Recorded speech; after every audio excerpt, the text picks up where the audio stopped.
If there's one thing I wish now, this is like everything in life, the evolution, and as things change and training changes and everything else.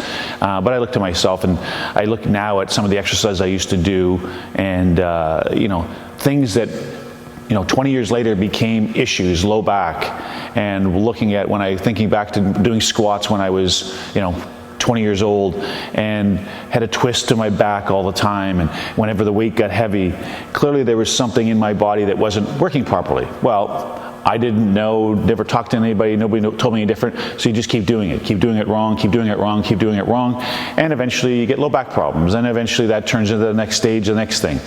So if able to work with somebody one-on-one, if able to work with the right person to be able to, pick out what those things were and then get stronger at those, then your whole body can build and get stronger as you go forward. And, so the players today, the training that's out there, the individual resistance training, the individual stuff that's available, really gives themselves a base to be able to work off of. It really gives them a base to be able to say, your body isn't going to be the reason that things break down. Hey, everybody's career ends at some point. That doesn't change.